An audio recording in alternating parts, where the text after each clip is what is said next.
Ito matindi mga kababayan, pinabulaanan po ng Malacanang ang naging pahayag kahapon ni Ramil Madriaga. Ayon sa report ng ABS-CBN News President, Ferdinand Marcos Jr. has no personal knowledge of the supposed term-sharing agreement between him and his running mate, Vice President Sara Duterte, as revealed by alleged bagman Ramil Madriaga. Ayan po mga kababayan, lumalabas po na kasinungalingan ang mga sinasabi ni Madriaga sa House of Representatives na meron daw kasunduan sila Marcos Jr. at VP Sara Duterte na sharing daw ang kanilang termino. Usapan umano nila yan nung bago sila tumakbo nung 2022 election. Kumbaga 3 taon lang si PBBM at ang 3 taon naman uupo bilang presidente si VP Sara Duterte. Sabay sinigundahan at pinabulaanan ni Senator Amy Marcos ang matinding kasinungalingan nitong si Madriaga. Ito ang kompletong pahayag ng senadora mga kababayan.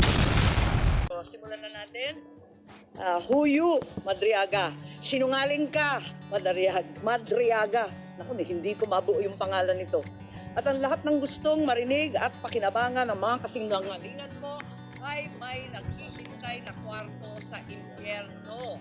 Ako, bilang senador at kapatid ni Bonget, 10 ng mga tunay na nakakaalam ng pangyayari ay may moral na pananagutan na pabulaan at itama ang nakakasukan kasinungalingan ni Madriaga.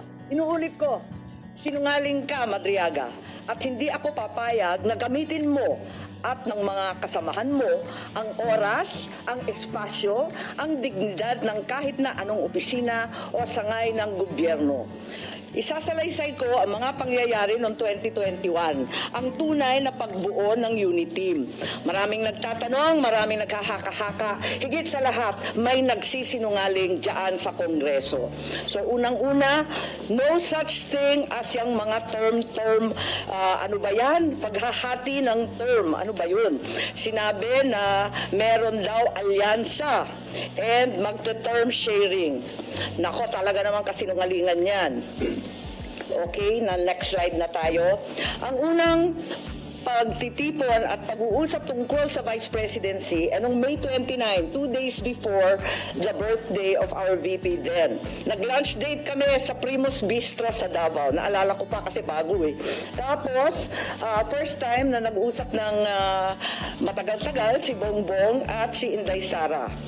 Tapos nag-greet kami at syempre nagpahagin kami na kung maaari si Bongbong na ang maging VP ni Inday Sara.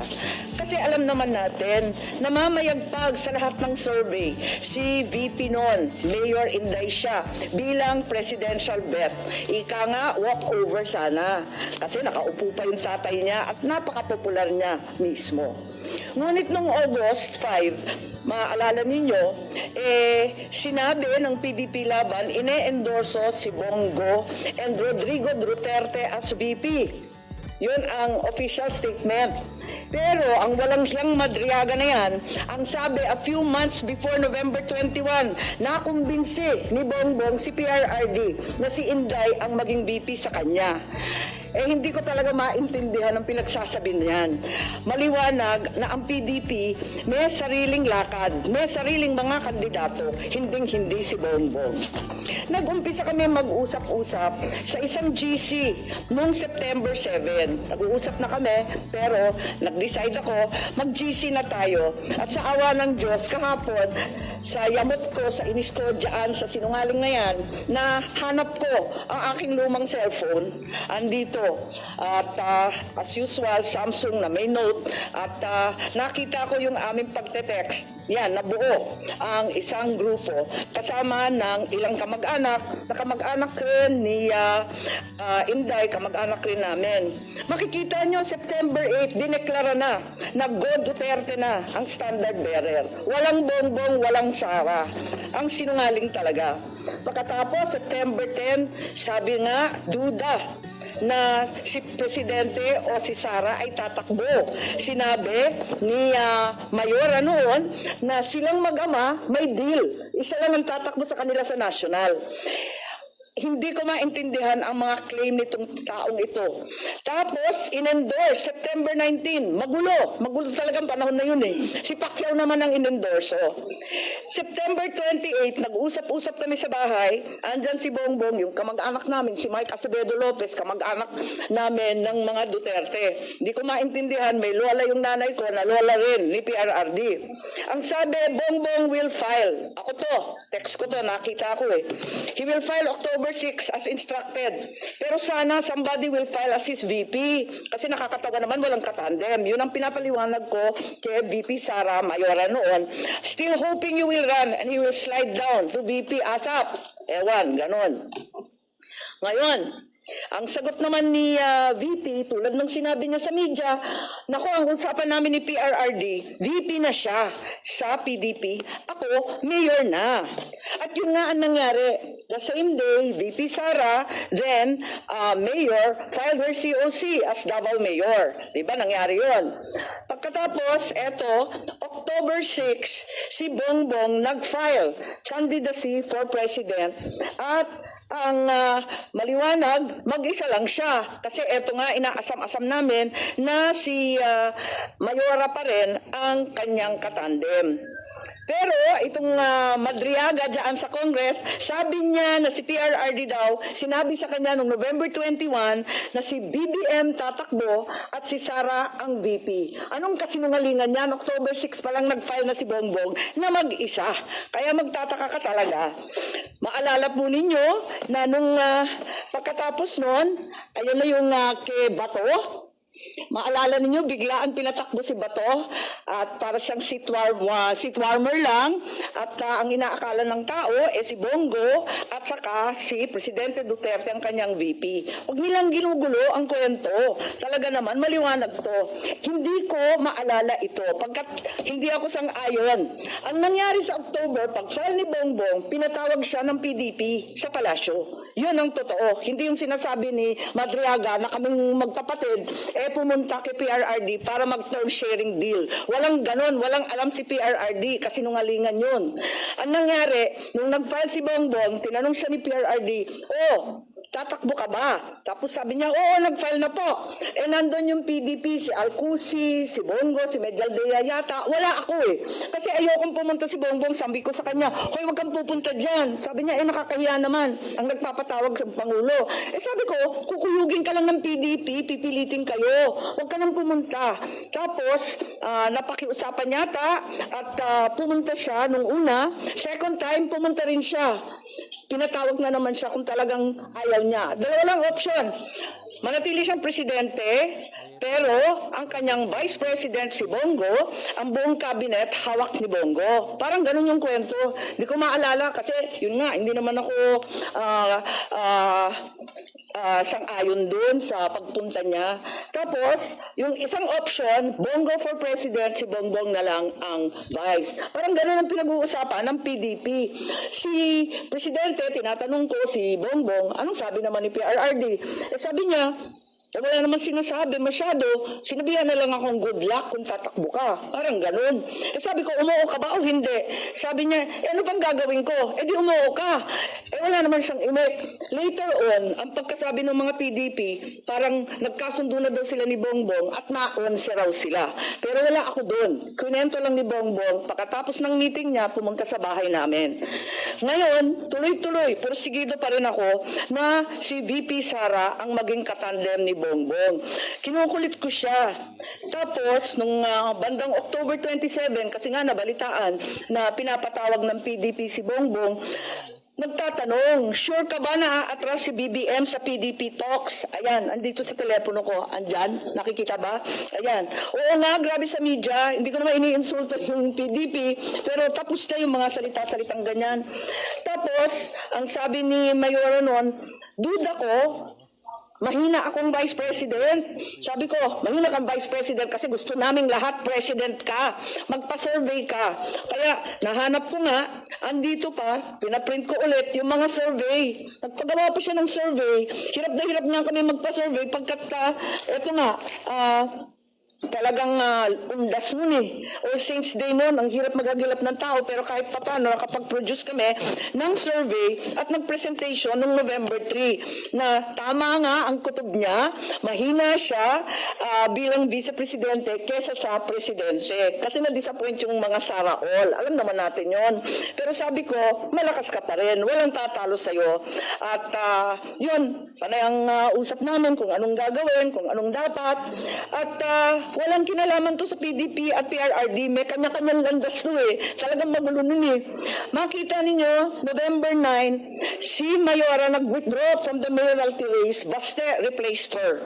So hindi ko alam yung mga November 21 ng Madriaga na yan. Pagkatapos noon, makita ninyo ang ating vice-presidente nag-resign sa Hugpong. Ayun, November 10 din yan. Tapos, noong November 11, sa isang kasal ng anak ni Senator Revilla, si Inday Sara sumali sa Lakas CMD para meron na siyang national party. Naghahanda na siya. Ayun. Pagkatapos niyan, nag-happy birthday na naman siya sa GC. Ano? Happy birthday, Senator Amy. Many, many happy returns. Tapos, tinatanong ako sa telepono, ano naman ang birthday wish mo? Eh sabi ko, birthday wish ko, same as last year, Inday for President. So hanggang sa dulo talaga, pinagpipilitan namin na siya talaga. Ayun. Tapos November 12, ang liwanag naman ng statement ng aking kapatid, no to possible term sharing. Kaya tumigil ang mga nagchichismis ng kalokohan. Bakit magti-term sharing? Pinipilit nga namin na yung buong term, ang pagiging Pangulo, para kay Inday. Makikihati pa siya. Saan naman kalokohan ng galing yon? This is not a good formula for stability. Tama yun. And the reason why 6 years is there is for the policies of government to continue. Ayan continue. And if we change government, magkakagulo. Ayan. Yan ang statement ni Bongbong November 12. So hindi ko maintindihan saan nagmula yan sa sharing na kabulastugan na yan. November 13 pa, Go takes over as PDP laban presidential candidate. Talagang walang kinalaman sa PDP, walang alam ang dating Pangulo. Ayan, November 14, very publicly, pikon na pikon si Presidente at hindi niya alam ang pangyayari. Kasalanan po namin yun. Sara did not consult him on her 2022 plans. Sasabihin ko ang rason, di ako makasuporta. Ayan, binabanatan na naman niya. Kita naman natin November 14 na yan. Ewan ko kung saan yung kasunduan na pinagsasabi na kinumbinsi ni Bongbong o kinumbinsi si Bongbong. Pati yung sinungaling, nagkabulbul na. I'm sure yung pagtakbo, desisyon ni na Bongbong. Totoo naman, ang kulit-kulit kaya namin. Tapos, November 16, sabi ni Nograles, wala nang Duterte go. November 16 din, talagang nag-iisip na kami ng kampanya kasi pumila na eh. So doon sa group chat, makikita ninyo, I like unity, power tandem yan. Sabi ko, uniteam. Tapos sabi, only team. Okay, ilabas ko na to. Uniteam na tayo. At doon nagmula yung Uniteam, November 16. Okay? So, hindi ko maintindihan yung November 21, nangangampanya na by November 21. Nako. Pero, hindi pa rin napapawi ang galit ni PRRD, November 18, bumabanat pa rin kay Bongbong. Asan ang pagkakasundo dyan? Tapos, tuloy-tuloy na po, November 21, nasa Davao, nasa Mindanao, November 25, tuloy-tuloy na yung mga partido na sumapi. At finally, matagal to December 14, tsaka lang nag-withdraw at umatras si Bongo bilang presidente. Kaya gusto ko lang itweed itong mga kabuktutan na mga ito at sasabihin ko lang na pawang kasinungalingan ang pinagbibitaw ng Madriagang yan. Kung meron mang itinuro ang kasaysayan sa isang Marcos katulad ko, yun ay maging tapat sa bayan at sa iyong prinsipyo. Hindi nila kayang sirain si Inday dahil hindi siya gumawa ng ikasisira ng kanyang pangalan. Kaya gagamit sila ng taong wasak na ang pagkatao para subukan wasakin din ang vice-presidente. Oo, inaamin ko, ginamit ako at naging kasangkapan ng isang gobyernong taliwas ang pamumuno sa uri ng serbisyong bayang iminulat sa akin ng aking ama. Ito ang gobyernong nangako na pagpapatuloy ng nasimula ni PRRD, ni Presidente Rodrigo Roa Duterte, ngunit naging simula ng pagbagsak ng ating bansa. Kahit kailan, hindi ko kinonsente at wala akong balak konsintihin ng kapatid ko. At kahit kailan, hindi rin naman ako tatahimik. Hindi ko hahayaang harap-harapan magsinungaling ang isang tao para matupad ang ambisyon ng iilan at tuluyang mailibing ang ating bayan. Sa korupsyon, sa kasakiman, sa walang saysay na pamumulitika, kahit ngayon sa harap ng malupit na krisis. Bongbong, Pangulong Marcos, alam mo ang katotohanan. Andun ka. Magkasama tayo. Kung hindi mo ito ipinag-uutos, walang dahilan para hindi mo itama ang kasinungalingan na ito. Huwag mong konsintihin ang mga politikong ginagamit ang sinungaling na si Madriaga. Yun lang po.